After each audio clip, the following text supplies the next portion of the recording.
Hey, what's good, you guys? You know what it is. When I'm gone for a little bit, when I come back, I have like so much to say and so many other things I want to, tackle. So I figure I'd do one episode at a time because I could make like an hour long something, but I don't think you're gonna sit through all that. Anyway, wanted to jump on here because I have been reading. Yeah, imagine that I can read. I've been reading the book by Lily Singh, How to Be a Boss, and I love it because each section is really quick and to the point, and I'm blown through it, right? So I'm excited because I've been taking notes. I always want to consider other people's ideas and opinions. Maybe there's something that I haven't considered before. That's how I adjust my beliefs. I keep reading, I keep learning new things just to see what else I maybe have not considered before. And there was something in there where she was talking about the cheat codes, right? And essentially, what she was trying to get at was the fact that you can figure out what the cheat codes are to avoiding feeling a certain way, to avoiding certain situations. So, yeah, she said that it's almost like playing Nintendo. The analogy was basically that, there are different levels and different obstacles, and every time you clear one level, the next level is supposed to be harder. It requires more self-control. It requires you learning new skills and applying the things you learned before to not fall into the same trap. So, with that in mind, right, I want to kind of get into the idea of cheat codes because I think it's fascinating.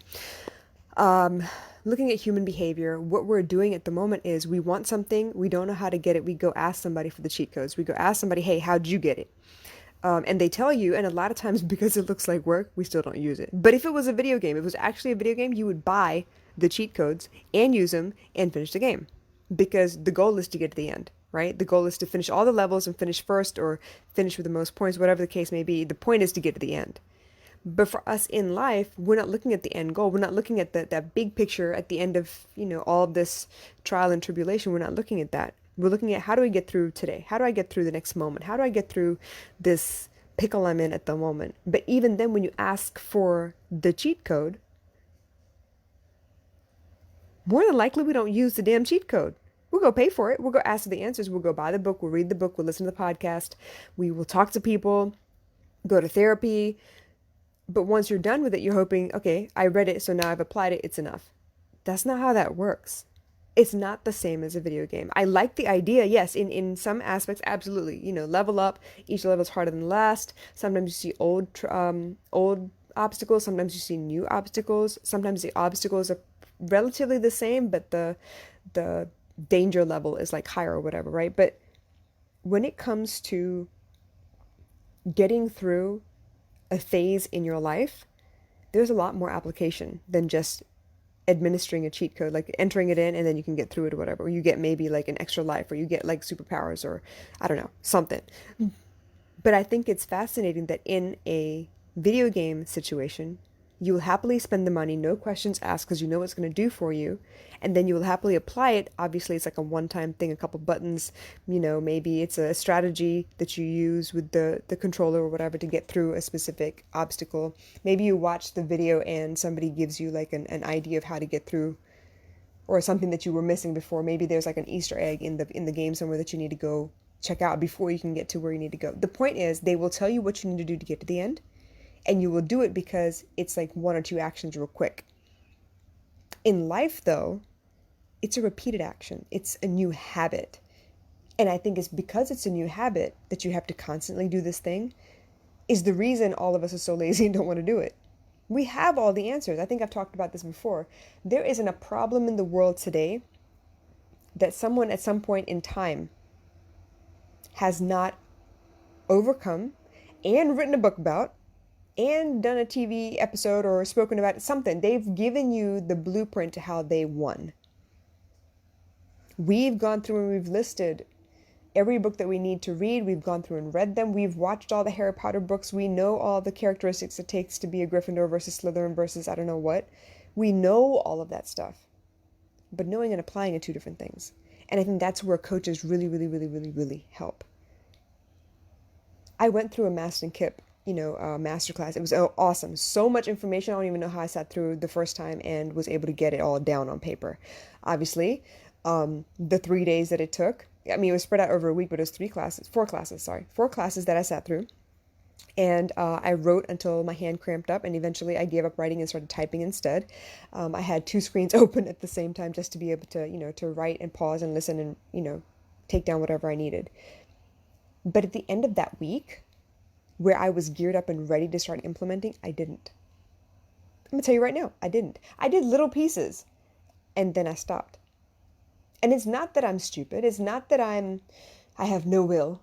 Okay, maybe it is. I don't have much of a will. But it's not that I have less ability than you or the next person. I'm completely capable.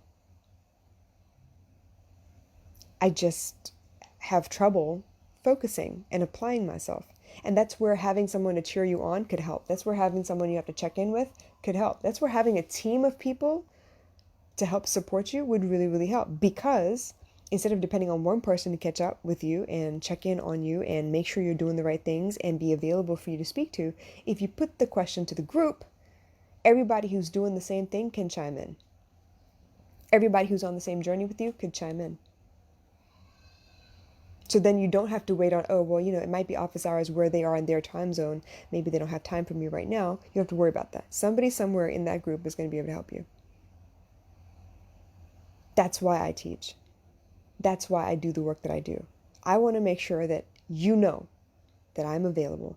You know that if you ask a question, I'm going to try and address it the best way I know how. And I'm going to address it as quickly as possible because I know time is of the essence.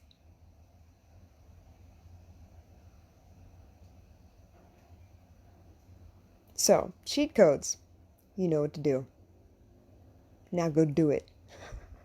As much as I really love sitting on here and talking to you guys, I love even more the fact that I am doing stuff that not many people are doing. But even then, this is just like level 1 of where I could be. I could be doing so much more. But like most entrepreneurs in the first couple phases of their business, they're battling their mind, they're battling the distractions, they're battling the need to sit and watch Netflix because it's raining outside, and I don't want to do anything but lay down. But I'm going to push through anyway. I'm going to hammer through this stuff because no one's going to do it for me. I can't delegate it yet.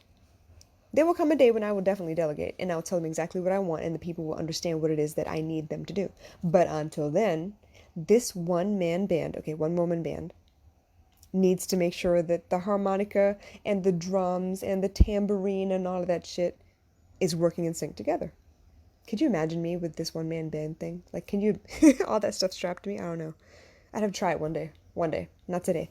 So yeah, it's raining, and I want to stay away from my computer, but you know what? I already made the mistake of not turning it on the minute I got out of bed. So here I am telling you right now, this is the second podcast episode I've dropped today. I've dropped one post on Instagram already. I've got shit I need to get done. And it's the same stuff I was trying to do on Monday. And because I'm so easily distracted, because I have other things popping up, I'm not making the best use of my time. And I know, the slight edge told me so.